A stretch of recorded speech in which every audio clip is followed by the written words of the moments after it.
तो हेलो दोस्तों, स्वागत है आपका इसमें डॉक्टरों की दुनिया में। मैं हूं डॉक्टर साहुप्ता और आज अपन बात करने वाले हैं टेस्ट एनालिसिस कैसे करें और टेस्ट कैसे दें। बहुत लोगों के मेरे पास मैसेज आए कि सागर भैया आपने रिवीजन के बारे में बता दिया है, बैकलॉग कवर के बारे में बता दिया है, आपने बता दिया कि नीट के लिए क्या स्ट्रेटजी होती है वो भी आपने बता दिया है। अब फाइनली संडे का दिन होता है, उस दिन हम टेस्ट का एनालिसिस कैसे करें और टेस्ट कैसे दें, ये सब लोगों ने मुझसे पूछा। तो उसी के लिए आज मैं आया हूँ, टेस्ट का कैसे देना है अपन को और उसको एनालिसिस कैसे करना है, उसी के बारे में मैंने ये वीडियो बनाई है। तो देखिए, तो सबसे पहले मैं बात करूंगा कि टेस्ट अपन को कैसे देना है। वो 3 घंटे 15 मिनट मिल रहे हैं या फिर वो 3 ही घंटे, मैं 3 ही घंटे मान के चलूंगा। 3 घंटे 15 मिनट मिल रहे हैं कि 15 मिनट जो अपने इन्विजिलेटर होते हैं वो खराब कर देते हैं पूरा का पूरा 15 मिनट, तो उनके लिए मैं छोड़ देता हूँ 15 मिनट। अब अपन बात करें पूरे के पूरे आपके पास 3 घंटे हैं, वही आपके पूरी 1 साल की मेहनत को वो 3 घंटे बताएंगे आपने कितनी मेहनत की थी, समझ रहे हो। तो वही 3 घंटे सबसे ज्यादा मेन होते हैं, उसी टाइम पे अपना माइंड कैसा चलता है उसी पर सब कुछ निर्भर रहता है। 1 साल की मेहनत वो 3 घंटे डिसाइड करती है। तो बस मैं यही बात करूंगा कि मेन बात वही है कि टेस्ट अपन दे कैसे। एनालिसिस के बारे में जब भी बात कर पाएंगे, पहले अपन ये तो बात करें कि टेस्ट कैसे देना है अपन को। बहुत सारे बच्चे, मैं कह रहा 99% बच्चे यही स्ट्रेटजी अपनाते हैं और उनके टेस्ट में नंबर कम आते हैं। लेकिन टॉपर की एक स्ट्रेटजी होती है, वो आज मैं बताने वाला हूँ। क्योंकि मेरे खुद जो नीट 2026 पेपर हुआ था उसमें 680 मार्क्स आए थे और बाय डिफॉल्ट 555 नीट में आए हैं, लेकिन मुझे पता है क्यों आए हैं। ठीक है, इसलिए मैं एक टॉपर की स्ट्रेटजी आपको बताने वाला हूँ बिल्कुल। तो देखो, 99% मैं पहले बोल रहा हूँ कि लोग ये गलती करते हैं। वो गलती क्या करते हैं कि वो बायो को पहले सॉल्व करते हैं। 99% लोग यही करते हैं, आप भी करते होगे। हाँ, आपसे ही बात कर रहा हूँ मैं। आप भी यही गलती करते हो कि आप बायो को पहले करते होगे सॉल्व, देन आप फिजिक्स करते होगे या केमिस्ट्री करते होगे, या बायो के बाद केमिस्ट्री डायरेक्ट करते होगे और देन फिजिक्स करते होगे। हर 99% लोग करते हैं, लेकिन ये गलत स्ट्रेटजी है। वो आप बोल रहे हो साहब ये कैसे बोल रहे हैं, बायो तो इजी होती है, उससे पहले कर देते हैं तो अच्छा रहता है। देखो, मेरे पास पूरा का पूरा इसके पास, मैं ऐसे ही कुछ नहीं बोल रहा हूँ, समझ रहे हो। मेरे पास पूरा का पूरा सबूत है और आप कुछ बता दोगे। एक बात बताओ, टेस्ट की बात छोड़ते हैं अपन। एक बात मैं ये बोलूंगा कि आपको मैं एक कड़वी चीज दे रहा हूँ, ठीक है। मैंने आपको एक कड़वी चीज दी एंड देन इसके बाद मैंने आपको कड़वी चीज दे दी, उसके बाद मैंने आपको मीठा दे दिया। मैंने सबसे पहले आपको क्या एक कड़वी चीज दी एंड देन उसके बाद मैंने मीठा दे दिया। तो आप बताओ आपका फाइनली मूड कैसा है। आपका फाइनली मूड कैसा है। सागर भैया पहले आपने कड़वी चीज दी मुझको एंड देन फिर आपने मीठी चीज दे दी मुझको, तो अब मेरा फाइनली मूड तो मीठा ही रहेगा। फाइनली कड़वा था चीज, आपने मीठी दे दी उसके बाद मुझको, तो फाइनली मेरा मूड तो मीठा ही है। और यदि आपको मैंने पहले मीठी चीज दे दी, मीठी चीज दे दी, आप सागर भैया बोल रहे हो कि टेस्ट की बात चल रही है, मीठा करवा क्या कर रहे हो। लेकिन सुनो मेरी बात, या मैंने आपको पहले मीठी चीज दे दी एंड देन फिर आपको मैंने कड़वी चीज दी, देन आपको मैंने कड़वी चीज दी। तो ये ज्यादा सही है या ये ज्यादा सही है, किस टाइम पे आपका लास्ट मोमेंट पे मूड सही है। कड़वी चीज आपने ली पहले और देन फिर मीठी ली, ये ज्यादा सही है कि आपने मीठी चीज पहले ले ली देन आपने कड़वी चीज ली है। तो फाइनली मूड आपका किस में ज्यादा सही है। तो नॉर्मल सी बात है, यदि आप मीठी चीज पहले ले रहे हो, अच्छा अच्छा पहले ले रहे हो और बाद में आप कड़वी चीज छोड़ रहे हो, तो ये कहीं ना कहीं आपके मूड खराब कर देगी लास्ट में, समझ लो। ये मीठी चीज आपने पहले अच्छी चीज ले ली आपने और लास्ट में कड़वी चीज बची है, तो ये आपको कहीं ना कहीं मूड खराब कर देगी। लेकिन ये जो है कि पहले अपन ने कड़वा कड़वा खा लिया एंड देन फिर आप मीठा खा रहे हो, तो ये कहीं ना कहीं आपको अच्छा लास्ट में अच्छी फीलिंग दिलाएगी। तो यही होती है। कड़वी मान लो आपकी कहीं कड़वी मान लो मैंने बोल दिया कि कड़वी फिजिक्स है एंड मीठी बायो है।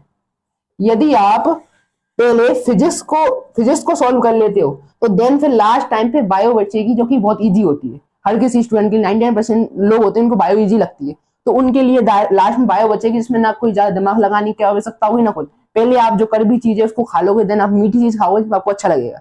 लेकिन यदि कहीं मैंने बाय डिफॉल्ट आपको पहले मीठी चीज यानी बायो पहले करा दी एंड देन फिर आपको मैं कड़वी चीज यानी फिजिक्स करा रहा हूँ, पहले आपको मैंने इजी चीजें करा दी, अब मैं आपको डायरेक्ट हार्ड चीजें करा रहा हूँ, तो ये कहीं ना कहीं आपके माइंड को डिस्टर्ब करेगी।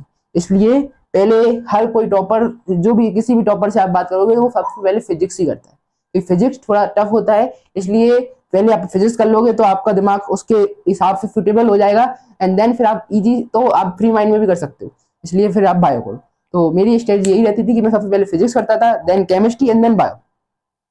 और ये नहीं कि फिजिक्स का कोई क्वेश्चन आ गया आपको, अच्छा खासा क्वेश्चन, वो अच्छा लेवल का क्वेश्चन, आप उसमें 5-10 मिनट शुरू पहले ही राउंड में कर दे रहे हो, तो ऐसा भी नहीं करना है अपन को। जो क्वेश्चन अपन को आ रहे हैं उनको फटाफट करते करते फिजिक्स केमिस्ट्री बायो करना है, ये करना है। तो मेरा तो यही रहता था और आपको भी अच्छा लगे एक बार करके देखना है टेस्ट में कि सबसे पहले फिजिक्स करो, then chemistry and then bio, जो सिक्वेंस में आते हैं उसी सिक्वेंस में करो। बहुत सारे बच्चे बायो पहले करते हैं, लेकिन मुझे नहीं लगता वो सही है, क्योंकि मैंने बोल दिया ना, एक बार आपको पहले मैं कड़वी चीज खिला रहा हूँ, देन मीठी खिला रहा हूँ तो सही है, लेकिन आपको पहले मैं मीठी चीज दे रहा हूँ, मतलब इजी चीजें दे रहा हूँ, और देन फिर आपको हार्ड दे रहा हूँ, तो आपका माइंड सेट है ना वो खराब रहेगा ही नहीं, इसलिए ठीक है। तो मैं सबसे पहले बात कर रहा हूँ कि आपको पेपर करना है 3 राउंड में, first round, second round, third round, 3 round में आपको पेपर करना है, समझ रहे हो, 3 राउंड में पेपर करना है। फर्स्ट राउंड को बोलता हूँ मैं स्पीड प्लस एक्यूरेसी का राउंड है। फर्स्ट राउंड कैसा राउंड है, स्पीड प्लस एक्यूरेसी इस पर डिपेंड करेगी। कैसे, तो फर्स्ट राउंड में आपको सबसे पहले मैंने बोल दिया, पहले फिजिक्स करना है, then chemistry and then bio. अब ये नहीं कि आप फिजिक्स करने बैठ गए तो आपको 45 के 45 क्वेश्चन ही फिजिक्स से करने हैं, नहीं, जो आप पे पहली बार बन रहे हैं 20 सेकंड 30 सेकंड में बन रहे हैं, और ज्यादा से ज्यादा 1 मिनट के अंदर जो भी क्वेश्चन आप पे बन रहे हैं पहली बार में, वो आपको करने, समझ रहे हो, ऐसे नहीं करने कोई सा अच्छा खासा क्वेश्चन है, ऐसे वो 2025 में पहला ही क्वेश्चन था, उसमें बहुत सारे लोगों ने 5-5 10-10 मिनट दे दिए, उनको कोई सेंस नहीं था, क्योंकि वो क्वेश्चन 99% लोग नहीं कर पा रहे थे, 1% ही लोग थे जो कर पा रहे थे। इसलिए अपन को क्या करना है पहले राउंड में अपन को मार्क्स बढ़ाने अपने कहीं ना कहीं, इसलिए, और वो भी स्पीड प्लस एक्यूरेसी के साथ, नेगेटिव मार्किंग नहीं करनी अपन को, स्पीड प्लस एक्यूरेसी, एक्यूरेसी भी होनी चाहिए बिल्कुल परफेक्ट, ठीक है। तो अपन को पहले फिजिक्स करना है, देन केमिस्ट्री एंड बायो, लेकिन ये पूरी करनी नहीं है कि फिजिक्स के पूरे 45 क्वेश्चन नहीं करने, जो अपन को आ रहे हैं 20 क्वेश्चन आ रहे हैं, 10 क्वेश्चन आ रहे हैं, 5 क्वेश्चन आ रहे हैं, उतने करते जाने हैं, देन पहले physics, then chemistry and then bio, इसी ऑर्डर में आपको 1 घंटा व्यतीत करना है फर्स्ट राउंड आपका 1 घंटे के अंदर कंप्लीट हो जाना चाहिए, मेरा हो जाता था पर्सनली मैं बोल रहा हूँ, लेकिन कभी कभी ऐसे कि नीट 2026 का रीनीट का पेपर था, उसमें मेरे 1 घंटे में पहला राउंड कंप्लीट नहीं हो पाया था, समझ लो, तो हो सकता है किसी पेपर में आपका कंप्लीट हो जाए, लेकिन मैक्सिमम आप 1 घंटे से लेके 1 घंटे 15 मिनट या 20 मिनट, इतने में आपका पहला राउंड कंप्लीट हो जाना चाहिए। तो पहले राउंड में अपन ने क्या क्या कर लिया, फिजिक्स केमिस्ट्री और बायो के जो क्वेश्चन कर लिए हैं, जो अपने पे 20 सेकंड 30 सेकंड या ज्यादा 1 मिनट में फिजिक्स के क्वेश्चन जो बन रहे थे वो बनने कर लिए, अच्छे अच्छे क्वेश्चन अभी अपन ने नहीं किए हैं, फर्स्ट राउंड में अपन को इजी क्वेश्चन करने, वो भी स्पीड प्लस एक्यूरेसी के साथ, ऐसे नहीं कि डायरेक्ट करते जा रहे हैं, स्पीड प्लस एक्यूरेसी, मतलब स्पीड पे भी ध्यान रखना है और एक्यूरेसी नहीं, गलत नहीं होना चाहिए कोई भी क्वेश्चन, ऐसे करना है अपन को, ठीक है। और देन फिर आपके 1 घंटा जैसे खत्म हो जाए, 1 घंटे के बाद यदि आपकी बायो में मान लो 20-30 क्वेश्चन बचे हैं बायो के, तो उनको भी 10 या 15 मिनट में कंप्लीट कर लेना है, मतलब कुल मिला के जब आपका फर्स्ट राउंड कंप्लीट हो, तो आपके जो फिजिक्स और केमिस्ट्री के हैं वो मिनिमम 10 या 15 क्वेश्चन हो जाने चाहिए, 10-15 क्वेश्चन फिजिक्स और केमिस्ट्री के हो जाने चाहिए, एंड बायो आपकी पूरी की पूरी हो जानी चाहिए, 1 या 2 क्वेश्चन या 3 क्वेश्चन ही बचने चाहिए जो आप स्किप के लिए छोड़ रहे हो, वो क्वेश्चन बचने चाहिए फर्स्ट राउंड में। तो फर्स्ट राउंड आपका 1 घंटा से लेके 10 या 15 मिनट के अंदर कंप्लीट हो जाना चाहिए, क्योंकि इसमें सभी की सभी इजी क्वेश्चन करने हैं और इसमें ही मार्क्स बढ़ते हैं, तो 300-400 मार्क्स तो इन पहले ही राउंड में जाएंगे अपने। जो लोग बोलते हैं कि हमारे 200 नंबर 300 नंबर आ रहे हैं, तो भाई कैसे, मैं कह रहा पहले ही राउंड में 1 घंटा 15 मिनट के अंदर ही आप 3 या 4 मार्क्स यूं ही कर लोगे इकट्ठे। मान लो आपने फिजिक्स के 10 क्वेश्चन ही सही कर दिए, एंड केमिस्ट्री के 10 क्वेश्चन सही कर दिए, एंड बायो के मान लो कितने 90 क्वेश्चन आते हैं टोटल बायो के, उसमें से आपके मान लो 60 ही क्वेश्चन सही हुए, 60 70 80 क्वेश्चन तो यही सही हो गए आपके। फिजिक्स के 10 क्वेश्चन बता रहा हूँ 45 में से सही, और केमिस्ट्री के भी 10 ही बता रहा हूँ मैं सही हुई है आपके, और बायो के 90 में से 60 ही क्वेश्चन में मान रहा हूँ कि आपने सही कर दिए पहले राउंड में, तो 60 70 80 चौके कितने हो गए, 320 नंबर तो ऐसे ही आ गए यार, 320 नंबर ऐसे ही आ गए। जो लोग बोलते हैं मेरे 200 नंबर आए 300 नंबर, कैसे भाई 1 घंटा 15 मिनट के अंदर 20 मिनट के अंदर मैंने आपके 320 नंबर ले आए। बस वही होती है, क्या आप स्ट्रेटेजी अपना रहे हो, जो आप स्ट्रेटेजी अपना रहे हो उसी के आधार पर एक टॉपर और एक एवरेज स्टूडेंट में अंतर होता है, वही बता रहा हूं मैं, ठीक है। तो देन आपका फर्स्ट राउंड कंप्लीट हो गया, देन आपको बढ़ना है सेकंड राउंड के अंदर। फर्स्ट राउंड कंप्लीट हो गया 1 घंटा 15 या 20 मिनट में, देन आपको सेकंड राउंड पे जाना है। सेकंड राउंड को मैं बोलता हूं काम and eliminated round. Second round को क्या बोल रहा हूं मैं, काम यानी बिल्कुल धैर्य पूर्वक, एंड एलिमिनेट करना यानी उसको खत्म करना। ऐसे तुम लोगों ने फ्री फायर खिलाओ या पबजी खिलाओ तो उसमें एलिमिनेट का होता है सिस्टम, मैंने तो बहुत खेला है कोरोना के टाइम पे, तो मुझे पता है एलिमिनेट यानी खत्म करना, समझ रहे हो। तो ये राउंड को बोलता हूं मैं काम एंड एलिमिनेट राउंड, मतलब कि क्या, तो अपन को इसमें धैर्य पूर्वक, ये सेकंड राउंड है ना बहुत ही मैं कह रहा, क्योंकि देखो तुम कहीं ना कहीं तुम्हारा सेकंड राउंड में कॉन्फिडेंस बढ़ गया होगा। कैसे बढ़ गया हो, तुम जिसके 200-300 नंबर आ रहे हैं वो पहले से ही 320 नंबर रख रखे हैं, मैंने एक बहुत ही मतलब मिनिमम बताए 320 नंबर पहले से रख रखे हैं, जिस सेकंड राउंड में ज्यादा लोन लेने की आवश्यकता नहीं है, क्योंकि जो 300 पे 200 250 पे था उसके 320 पहले ही मैं ले आया हूँ, समझ रहे हो। तो आपको सेकंड राउंड में बिल्कुल काम रहना है, काम मतलब धैर्य, बिल्कुल विनम्र हो जाना है, बिल्कुल काम माइंड में अपन को अब सवाल करना है, क्योंकि आपने बायो कंप्लीट कर लिए, अब आपके पास मेन पोर्शन बचते हैं फिजिक्स और केमिस्ट्री। इसलिए आपको बिल्कुल धैर्य पूर्वक सेकंड राउंड को कंप्लीट करना है। तो आपको बिल्कुल काम और एलिमिनेट करना है। एलिमिनेट मतलब कि क्वेश्चन को जो बहुत सारे क्वेश्चन ऐसे होते हैं, फिजिक्स के क्वेश्चन की बात करूं तो बहुत सारे क्वेश्चन क्या होते हैं, डायरेक्ट एलिमिनेट हो जाते हैं, 50-50 आराम से आ जाते हैं आंसर। कैसे? बहुत सारे क्वेश्चन होते हैं जो बिमा से सॉल्व हो जाते हैं, डायमेंशन से सॉल्व हो जाते हैं। ऐसे में बात करूं, जो 2025 का क्वेश्चन था ना, जो फ्लूइड वाला, तो पहले क्वेश्चन फिजिक्स का, वो बिमा से सॉल्व हो रहा था, डायमेंशन से कहीं ना कहीं वो दो तीन ऑप्शन क्रॉस हो रहे थे, देन फाइनली आंसर भी आ रहा था उसका। तो बहुत सारे फिजिक्स के क्वेश्चन ऐसे होते हैं डायरेक्ट एलिमिनेट करके भी अपन सॉल्व कर सकते हैं। तो वो सब आपको सेकंड राउंड में स्ट्रेटजी अपनानी है, वो बिल्कुल धैर्य पूर्वक क्वेश्चन को बिल्कुल लाइन टू लाइन अपन को पढ़ना है, समझ रहे हो। बहुत सारे लोग क्या होते हैं, एक बार पढ़ लिया नहीं आया समझ में, ऐसा नहीं, अपन को सेकंड राउंड को बहुत ही अच्छे से यूज करना है, समझ रहे हो। तो आपको बिल्कुल धैर्य पूर्वक एक एक लाइन पढ़ना। मैं क्या कैसे नहीं बनेंगे फिजिक्स और केमिस्ट्री के सवाल, तुम एक एक शब्द एक एक लाइन, मैं कह रहा सवाल के अंदर ही सब कुछ लिखा रहता है, कहीं और कोई और कहीं से कुछ नहीं आता है। जो सवाल है उसके अंदर सब कुछ डिटेलिंग लिखी रहती है, उसी से अपन को सॉल्यूशन करना होता है। तो सवाल के एक एक शब्द को मात्रा को यहाँ तक कि अच्छे से समझो एंड देन फिर सॉल्व करो, बनेगा क्वेश्चन। ऐसा हो नहीं सकता, क्योंकि आपने पूरे कॉन्सेप्ट पर रखे हैं, आपने हर एक चीज प्रैक्टिस लगा रखी है, तो आपने बहुत अच्छी मेहनत कर रखी है, तो आप पे क्यों नहीं बनेंगे क्वेश्चन। नीट में ऐसे ही तो क्वेश्चन आते हैं, जेई में ऐसे ही क्वेश्चन आते हैं, तो आप पे क्यों नहीं बनेंगे यार। तो बस ये है कि एक एक शब्द को अच्छे से पढ़ो एंड देन फिर अच्छे से सेकंड राउंड को कंप्लीट करो। एंड सेकंड राउंड कंप्लीट हो जाए तो देन थर्ड राउंड पे आओ। थर्ड राउंड में मतलब कि फर्स्ट राउंड और सेकंड राउंड कहीं ना कहीं आपके 2 घंटा 20 मिनट 30 मिनट 2.5 घंटे मतलब आपका कंप्लीट हो जाना चाहिए, फर्स्ट राउंड और सेकंड राउंड पूरे मिला के। 1 घंटा 20 मिनट में आपने फर्स्ट राउंड कंप्लीट कर लिया था, देन सेकंड राउंड आपको कंप्लीट कर लेना, मतलब इतने में आपके आधा आधा घंटा 40 मिनट आपके पास बचना चाहिए थर्ड राउंड के लिए। थर्ड राउंड के लिए कितना टाइम बचना चाहिए, 30 से लेकर 40 मिनट थर्ड राउंड के लिए बचने चाहिए। अब थर्ड राउंड में क्या करना है अपन को, ये है स्किप राउंड। अब आपने पूरे फर्स्ट राउंड कंप्लीट कर लिया, सेकंड राउंड कंप्लीट कर लिया, अब आपको पता चल गया कि बायो में आपको 2 क्वेश्चन आ ही नहीं रहे, वो मान लो आउट ऑफ एनसीईआरटी हो सकते हैं, 2 क्वेश्चन हो सकते हैं। हर एक पेपर में ऐसे क्वेश्चन दिए जाते हैं जो दिमाग खराब कर दे। ऐसे 2026 के पेपर में भी अभी 1-2 क्वेश्चन आए थे जिनके बोनस मार्क्स हो रहे थे।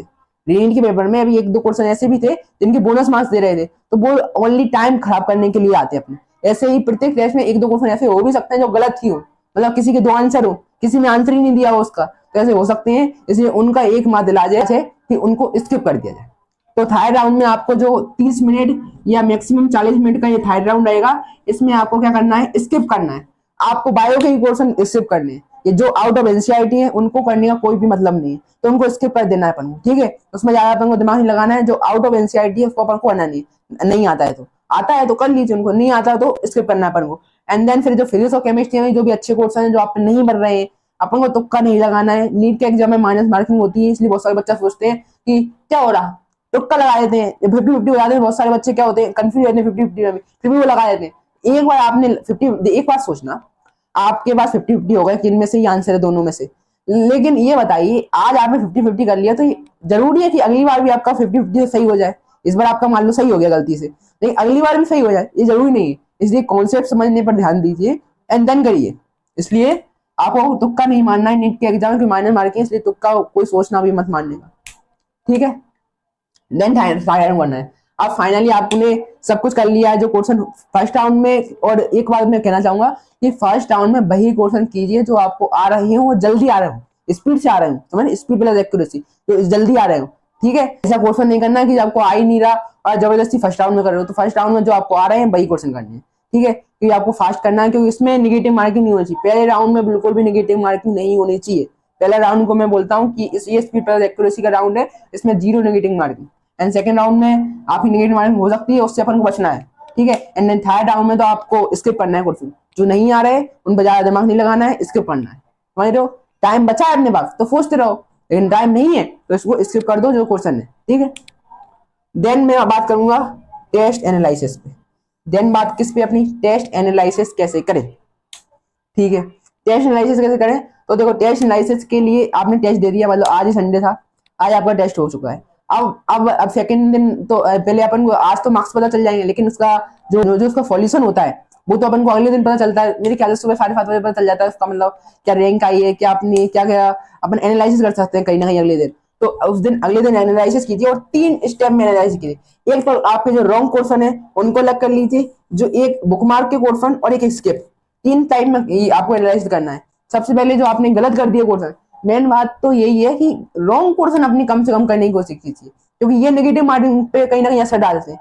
तो आपको ऐसी कोशिश करनी है कि आपकी कोई भी क्वेश्चन रॉन्ग ना हो पाए। स्किप कर दो कोई दिक्कत नहीं है, लेकिन रॉन्ग क्वेश्चन होना बहुत बेकार है, स्पेशली फिजिक्स में तो बहुत बेकार है कि आपने जब फिजिक्स की पूरी स्टेप बाय स्टेप सॉल्व किया और देन फिर आपको 4 मार्क्स की जगह एक -1 मिल रहा है, तो वो उससे ज्यादा दुखी की बात कोई भी नहीं हो सकती। इसलिए ट्राई करना है कि आपका कोई भी क्वेश्चन रॉन्ग तो ना हो, स्किप जरूर हो जाए, लेकिन रॉन्ग क्वेश्चन होना अच्छी बात नहीं है, खासकर फिजिक्स में तो बिल्कुल भी नहीं है, क्योंकि आप पूरी स्टेप बाय स्टेप इतनी मेहनत से सॉल्व करते हो और लास्ट में आप +4 की चाहत रखते हो और -1 लेके जाते हो, तो ये बहुत ही गलत है आपके साथ।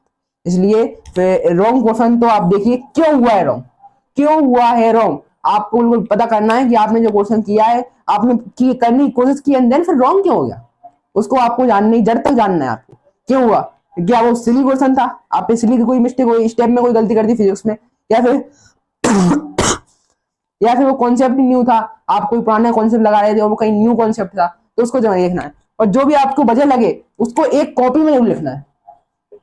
आपको एक मिनी कॉपी बनानी है, मैंने अपनी टाइम पे बनाई थी एक मिनी कॉपी ऐसी, ये मैंने अपने टाइम पे एक मिनी कॉपी बनाई थी, इसमें मैंने लिखी भी बहुत सारी बातें, ये जो भी मेरी गलतियां निकलती थी इसकी मैं लिख देता था। तो आपको एक मिनी कॉपी बनानी है, मतलब जो जो आपकी मिस्टेक नोटबुक कहती है अपन उसको, वो अपन को बनानी है, ठीक है। तो आपको मिस्टेक नोटबुक बनानी है, उसमें लिखना है जो भी आप गलती कर रहे हो, कोई सिली क्वेश्चन गलती कर रहे हो या फिर कोई कॉन्सेप्ट न्यू आया था, या जो भी आपकी गलती हो रही है जिस कारण से आपके रॉन्ग क्वेश्चन गलत हो रहे हैं, जो आपके गलत हो रहे हैं ना क्वेश्चन, वो क्यों हो रहे हैं, वो आपको कहीं ना कहीं मिस्टेक कॉपी में लिखना है। तो उसको लिखने का क्या फायदा होगा, तो आप जब भी नेक्स्ट टेस्ट दोगे तो आपको वो पुरानी कॉपी के जो नोट्स हैं वो एक मिनट में देख के चले जाना है क्या क्या आप पुरानी गलती की थी, जिस कारण आप नेक्स्ट टेस्ट में वो गलती तो नहीं करोगे सर। क्योंकि मैं क्या कह रहा हूँ, जैसे कि बहुत सारे पीडब्ल्यू के फैकल्टी होते हैं वो भी यही बात बोलते हैं कि गलती करना गलत नहीं है, क्या गलती करना गलत नहीं है, लेकिन गलती से ना सीखना ये बहुत बड़ी गलती है। गलती करना गलत नहीं है, लेकिन गलती से ना सीखना ये बहुत बड़ी गलती है। तो अपन को ऐसी गलती नहीं करनी है, अपन को जो गलती है उनसे सीखना है, समझ रहे हो। तो बस सीखते चलना है अपन को, एंड देन फिर बुक मार्क के क्वेश्चन करने हैं। अब बहुत सारे लोगों को तो बुक मार्क का पता नहीं होगा क्या है। तो अपन जब टेस्ट देते हैं, स्पेशली मैं पीडब्ल्यू के प्लेटफॉर्म की बात करूंगा, तो अपन जब पीडब्ल्यू के प्लेटफॉर्म में देते हैं, किसी भी प्लेटफॉर्म में अपन जब टेस्ट देते हैं, तो उसमें ऊपर बुक मार्क का ऑप्शन आता है, कहीं ना कहीं बुक टाइप का छपा रहता है, इसलिए हम बुक मार्क बोलते हैं, बुक टाइप का छपा रहता है। तो बुक मार्क से क्या होता है, उसको अपन ने जैसे टिक कर दिया तो वो एक रिव्यू में रह जाता है, मतलब अपन को उसको देखना है एक बार। अपन को उस टाइम पे थोड़ा सा मतलब कंफ्यूज हो रहा था या जो भी हो रही थी चीजें, इसलिए अपन ने उसको बुक मार्क पे रख दिया, तो अपन उसको भी अपन को देखना है, ठीक है। तो मैं बुक मार्क के क्वेश्चन को देखना है, देन आपको स्टेप, ये पूरी की पूरी जो मैं आपको स्टेप बता रहा हूँ, आपको पूरी की पूरी स्टेप वाइज करने हैं। पहले आपको जैसे टेस्ट आपके पास इसकी रैंक आ गई, सब कुछ आ गया, देन आपको रॉन्ग क्वेश्चन पहले देखने कि आपके कितने कैसे रॉन्ग हुए, एंड देन फिर आपको बुक मार्क के क्वेश्चन देखने, देन फिर आपको स्किप किए वो क्वेश्चन देखने, ठीक है। तो आपको बुक मार्क भी क्वेश्चन को करना है, यदि आपको लगे कंफ्यूज हो कि मतलब ये कॉन्सेप्ट मैंने अभी सॉल्व कर लिया है, अगली बार मुझसे ना बने।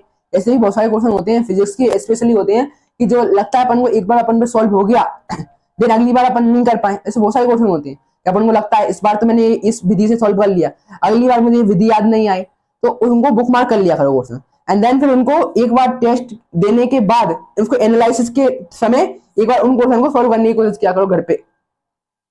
देन आपको स्किप क्वेश्चन करने हैं, जो आपने स्किप किया है उनका डायरेक्ट सॉल्यूशन नहीं देखना है। बहुत सारे बच्चे ये गलती करते हैं, आपने आपको लगा कि मैंने एक फिजिक्स के क्वेश्चन वाले 5 स्किप कर दिए, डायरेक्ट आप जब टेस्ट एनालिसिस करते हो तो क्या करते हो, डायरेक्ट 5 क्वेश्चन उठाए और डायरेक्ट इनकी वीडियो देखने लगे। क्वेश्चन तो पढ़ो भाई सब पहले। मेरे बहुत सारे ऐसे क्वेश्चन होते हैं जो अपन उस टेस्ट पे, मैं सबसे पहले इस टेस्ट को तो मैं मानता ही नहीं कि कुछ टेस्ट होता है, टेस्ट नहीं, this is a exam of NEET, ये एग्जाम ही है नीट। टेस्ट को आप टेस्ट समझोगे तो एक टेस्ट देके ही चले जाओगे, लेकिन आपको ये समझना है कि ये ही है 2 मई 2027 का पेपर, यही है 2 मई 2027 का पेपर। उसी उसी हिसाब से आपको प्रत्येक टेस्ट देने हैं कि यही मेरा पेपर है, यही 3 घंटे है, इसी पे मुझे सब कुछ कमाल करना है। अपन ने पढ़ा नहीं है वो एक मूवी थी चक दे, चक दे इंडिया थी ना, उसमें क्या बोला था, ये 70 मिनट है तुम्हारे पास, जीवन के सबसे खास, आज तुम चाहे अच्छा खेलो या बुरा, लेकिन जीवन भर याद रहेगी। तो वही मैं बात बोल रहा हूँ कि आपके पास भी वही 180 मिनट्स हैं, वही 3 घंटे हैं। आज आप जैसा टेस्ट में परफॉर्मेंस करोगे और वैसे ही लगभग लगभग परफॉर्मेंस मेन पेपर में भी होता है। तो आपको ये टेस्ट को पेपर समझ के ही सॉल्व करना है। ये आपका ये नीट का 2 मई 2027 का पेपर है, उसी के हिसाब से आपको सॉल्व करना है। ठीक है, तो आपको इसके क्वेश्चन को डायरेक्ट सॉल्यूशन नहीं देखना है, घर पे आकर एक बार और क्वेश्चन करने की ट्राई करनी है। तो बहुत सारे क्वेश्चन ऐसे होते हैं जो टेस्ट के टाइम पे नहीं होते हैं, पेपर के टाइम पे नहीं होते हैं, लेकिन अपन घर आके देखते हैं तो क्वेश्चन बन जाते हैं। तो डायरेक्ट आपको सॉल्यूशन नहीं देखना है, सॉल्यूशन डायरेक्ट नहीं देखना है, आपको सॉल्व करके देखना है एक बार फ्री माइंड से। इसके क्वेश्चन जो भी किए आपको घर आके एक बार सॉल्व करके देखना है, और फिर भी सॉल्व क्वेश्चन ना बने, ना सॉल्व नहीं हो वो क्वेश्चन, तो आपको सॉल्यूशन देख लेना है फाइनली। ठीक है, इसके क्वेश्चन के लिए कि डायरेक्ट डायरेक्ट उसका सॉल्यूशन नहीं देखना है अपन को, उनको पहले क्या करना है, सॉल्व करने की कोशिश करनी है घर पे बैठ के, देन नहीं हो तो उनका सॉल्यूशन देख लो। और एक बात बहुत ही इंपॉर्टेंट बात जो हर लोग ने हर कोई नहीं बताता है कि सॉल्यूशन देखना है और देन फिर आपको अपने आप से एक प्रॉमिस करना है, मुझसे नहीं, आपको अपने ही आप से, हाँ मैं आपसे ही बात कर रहा हूँ, आपको अपने ही आप से एक प्रॉमिस करना है। क्या प्रॉमिस करना है कि जब भी ये दोबारा सेम क्वेश्चन आएगा या सेम टाइप का क्वेश्चन आएगा तो उसे मैं मुंह तोड़ जवाब दूंगा। समझ रहे हो, आपने आज स्किप जरूर किया था, उस टेस्ट में स्किप जरूर किया था, एंड देन आपने उसका एनालिसिस करने के समय आप पे फिर भी नहीं बनाता, एंड देन फिर आपने सॉल्यूशन देख के समझाया उसको क्वेश्चन को, लेकिन जब भी वो अगले की बहुत सारे क्वेश्चन होते हैं जो रिपीट होते हैं, तो जब भी लेकिन वो क्वेश्चन आएगा तो आपको उसको मुंह तोड़ जवाब देना है। वो उस क्वेश्चन से यही बोलना है कि मैंने उस टाइम पे स्किप जरूर किया था, लेकिन आज तो उसको मैं मुंह तोड़ जवाब दूंगा। उस टेस्ट के अंदर जो भी अगला टेस्ट आएगा उसमें वो सेम क्वेश्चन दिख गया कहीं, तो उसको वहीं की वहीं आपको सॉल्व करना है। समझ रहे हो, तो आपको अगली बार लेकिन जब भी क्वेश्चन आए, ऐसा नहीं, मैंने क्या बोला, गलतियां करना गलत नहीं है, गलतियों से ना सीखना गलत है। तो आपने वह गलती कर दी, देन आपने इसको समझ भी लिया और देन फिर आप दोबारा से वही गलती कर रहे हो तो वो गलत है। अब जब भी आपको वही क्वेश्चन सेम टाइप का क्वेश्चन दोबारा मिले तो आपको उसको मुंह तोड़ जवाब देना है, मतलब आपको वहीं की वहीं सोल्व कर देना। समझ लो, ये आपसे प्रॉमिस कर लेना चाहिए सभी को अपने आप से कि एक बार मुझसे क्वेश्चन नहीं बनाए, अगली बार मैंने एक बार सॉल्यूशन देख के समझ लिया है तो अगली बार मैं जरूर क्वेश्चन वो बनाऊंगा। ठीक है, देन फिर बहुत सारे लोग पूछते हैं, एक सवाल और रहता है बहुत सारे लोगों का कि टेस्ट की टाइमिंग क्या रहे। 10 बजे से जनरली टेस्ट स्टार्ट हो जाता है ऑनलाइन, अभी पीडब्ल्यू की प्लेटफॉर्म की बात करूँ तो 10 बजे से स्टार्ट हो जाता है, एंड देन वो 9-10 रात तक दे सकते हैं उसको टेस्ट। तो मेरी बात माने तो टेस्ट का सही टाइमिंग होता है, अब सब लोग बोल रहे हैं कि 2 से 5 2 से 5 सब लोग चिल्लाने लग गए होंगे 2 से 5 मिनट, क्योंकि अब अपन ने सुना है कि आगे का जो नीट का पेपर है वो सीबीटी मोड होने वाला है। तो सीबीटी मोड में मॉर्निंग की शिफ्ट अलग रहती है, इवनिंग की शिफ्ट अलग होती है, तो अब टाइमिंग का उतना अच्छा सिस्टम नहीं रहा है कि अपन 2 से 5 ही दे, ऐसा जरूरी नहीं है। तो मेरी बात मानू तो टेस्ट का टाइमिंग ऐसा रहो कि उसके बाद आपको कुछ ना पढ़ना पड़े। मतलब कि ऐसा होता नहीं है कि अपन पूरे साल में तैयारी करते हैं एक पेपर के लिए, तो आपको भी जो 6 दिन मिल रहे हैं या फिर जो साढ़े 6 दिन मिल रहे हैं, है ना, मंडे से लेके जो संडे तक आप पढ़ते हो, जो आपको दिन मिल रहे हैं, तो आप चाहो तो संडे के बिल्कुल लास्ट एंड में जहां तक आप मतलब पढ़ाई करते हो, जो भी समय पे आप पढ़ाई करते हो, लास्ट टाइम पे दो, पूरा का पूरा लास्ट ऑफ दी डे, मतलब कि पूरा दिन खत्म हो जाए उसके बाद टेस्ट दो। मतलब कि आप जनरली मान लो, मैं अपनी बताता हूँ, यदि मैं 9 बजे सोता हूँ तो मैं 5 बजे से टेस्ट देना स्टार्ट करूंगा, देन मेरे 5 से 8 तक आराम से टेस्ट कंप्लीट हो जाए। समझ लो, जैसे कोई मान लो 10 बजे सोता है तो वो क्या कर सकता है कि उससे 1 घंटे पहले, नहीं 9 बजे तक टेस्ट कंप्लीट हो जाए, मतलब 6 बजे से देना स्टार्ट करे, तो 6 से 9 दे सकता है वो। समझ लो, आपको पूरे का पूरे दिन के लास्ट में टेस्ट देना है, क्योंकि क्योंकि मैंने देखा है, मैंने अपनी प्रिपरेशन के दौरान भी ये देखा है कि जैसे ही मैं अपना टेस्ट दे देता था, मतलब मैंने गलती से सुबह 10 बजे से टेस्ट दे दिया, 10 से 1 टेस्ट दिया, देन 1 बजे के बाद मेरा मन नहीं लगता था पढ़ने में, क्योंकि मैं सोचता था जो मेरा आज संडे का दिन मेन टेस्ट का था वो कर लिया है, देन फिर मैं रिलैक्स हो जाता था। तो आपको अपनी जो बॉडी है उसको काम में लगा रहने के लिए लास्ट में टेस्ट देना है। समझ लो, आपको पूरे संडे के पूरे जो दिन मिलता है उस पर आपको जो बैकलॉग है उस पर भी काम करना है, उसकी प्रैक्टिस करनी है, एंड देन फिर जो भी आज टेस्ट में आने वाला है उसका सिलेबस पढ़ना है, देन फिर आपको लास्ट में पूरे दिन जब खत्म हो जाए। और एक बार बता दूं, जो टेस्ट आपको मान लो मैं 9 बजे सोता हूँ रात में, 9 बजे मेरे सोने का टाइम है, तो मैं 5 से लेके 8 टेस्ट दूंगा, इस टाइम पे मैं टेस्ट दूंगा। 9 बजे मैं सोता हूँ तो 5 से 8 टेस्ट दूंगा, तो 5 से 8 टेस्ट के पहले जो 4 से लेके जो 5 का टाइम है, ये टाइम बहुत खास है, बहुत ज्यादा खास है। हर कोई को लगता है 5 से 8 3 घंटे का जो टाइम है टेस्ट का वही खास है, नहीं, मैं बोलूंगा ये 4 से 5 बजे का टाइम भी खास है। बताऊं कैसे, इस टाइम पे बहुत सारे लोग क्या कर रहे होते हैं, पेज पलटा रहे होते हैं। बहुत सारे लोग क्या करते हैं, आदत रहती है ना सब लोगों की, भले साल भर से कुछ ना पढ़ा हो, लेकिन उस दिन 1 घंटे जो मिल रहा है, जो टेस्ट से पहले का या पेपर से पहले का, उस दिन सबसे ज्यादा पढ़ते हैं। तो वो आपको गलती नहीं करनी। जो 4 से 5 का टाइम है उसमें आपको स्लीप लेना है, 1 घंटे की बढ़िया से स्लीप लो या फिर रेस्ट कर लो, जो भी काम करना है। मोबाइल, लेकिन सोशल मीडिया से दूर रहना। सोशल मीडिया यूज मत करना 1 घंटे 4 से 5। ठीक है। आपको म्यूजिक सुनने का मन होता हो तो आप म्यूजिक सुन सकते हो, आपको फैमिली से बात करने का मन करता हो तो फैमिली के साथ करते हो, लेकिन ये 4 से 5 जो भी टेस्ट का टाइम है उससे 1 घंटे पहले आपको अपना फ्री माइंड रखना है कहीं ना कहीं। समझ रहे हो? आपको 1 घंटे पहले नहीं पढ़ना। यदि आप 5 से 8 टेस्ट दे रहे हो तो आपको 4 बजे से कुछ भी नहीं पढ़ना है। 4 बजे से आपको जो अच्छा लगता हो, खेलना कूदना, सोना या फिर बात करना किसी से, फैमिली से, किसी से भी, वो आपको करना है। समझ रहे हो? तो टेस्ट जब भी आप दो उसके 1 घंटे पहले आपको कुछ भी नहीं पढ़ना है। ऐसा ही होगा 2 मई 2027 को जब आप पेपर देने जाओगे तब भी आप सुबह कुछ नहीं पढ़ पाओगे। मान लो गलती से आपका 2 से 5 ही आपका जो पेपर है 2 से 5 है, तो आप 1 बजे, मतलब 1 बजे, 12:30 बजे, 1:30 बजे तक आपको सेंटर में ही पहुंचना पड़ेगा। तो वैसे भी नहीं पढ़ पाओगे आप। तो भाई आपको ये मेन एग्जाम समझ के आपको तैयारी करनी है। एंड देन आपको जो मतलब अपना टेस्ट है उसके 1 घंटे पहले आपको फ्री माइंड कर देना, अपना पूरा ध्यान डाल देने हैं 1 घंटे पहले। ठीक है। बस इतना ही कहना था मुझको कि टेस्ट कैसे करें और एनालाइज करें। बस एक बात मेरी पूरी लास्ट में एक समरी के तौर पे बात इतनी सुन लो कि बहुत सारे लोग ये गलती कर रहे हैं, 99% लोग गलती कर रहे हैं, वो आपको गलती नहीं करनी है। मैंने क्या बोला, पहले मीठी दवाई खाओगे एंड देन फिर कड़वी दवाई खाओगे तो आपका फाइनली मूड तो कड़वा ही रहेगा। इसलिए आपको सबसे पहले कड़वी दवाई खानी है, मतलब आपको पहले फिजिक्स सॉल्व करना है, देन फिर आपको मीठी दवाई खानी है जिससे आपका मन है ना लास्ट में अच्छा रहे। ठीक है। और एक बात मैं बोलना चाहूंगा, फिजिक्स, केमिस्ट्री और बायो लाइन से क्यों करता था उसकी एक और वजह बता दूंगा मैं। आप जब भी टेस्ट दोगे ना, आपका 1 घंटे के बाद, 1.5 घंटे के बाद माइंड है ना थोड़ा सा एग्जॉस्ट हो जाता है, मतलब कि खराब होने लगता है कहीं ना कहीं। 1 घंटे शुरू में जैसे आप परफॉर्मेंस करते हो वो लास्ट तक नहीं बनी रहती है। यदि मैं आपको सुबह पढ़ने के लिए बैठा दूं और आपको शाम तक देखूं तो आपकी जो पूरी की पूरी प्रिपरेशन है, वो जो दिन भर का रहेगा समय, वो एक सा नहीं रहेगा। आप जब सुबह उठे होगे तो आप थोड़ा सा अच्छा पढ़ लोगे, मतलब ज्यादा पढ़ लोगे कम समय में, है ना? तो वो लास्ट तक नहीं रहता है। उसी प्रकार जब आप टेस्ट देते हो तो आपका शुरू का 1 घंटा तो अच्छे से जाता है, लेकिन जैसे जैसे आप आगे बढ़ते हो टेस्ट में, आपका माइंड है ना थोड़ा सा गर्म होने लगता है। अपन जब गाड़ी भी चलाते हैं तो वो भी एक समय के बाद गर्म होने लगती है। तो वही मैं बोल रहा हूँ। तो सबसे पहले अपने माइंड को, सबसे पहले कठिन कठिन चीजें कर लो, देन फिर आपको सेल्फ हेल्प चीजें बचेंगी तो आपको माइंड आपको परेशान नहीं करेगा। इसलिए मैं बोलूँ सबसे पहले आप फिजिक्स करो, देन केमिस्ट्री करो एंड देन बायो करो। बस यही बताना था मुझे, क्योंकि जो सब लोग गलत कर रहे हैं मैं चाहता हूँ कि आप ना करो वो गलती। ठीक है। Thank you guys.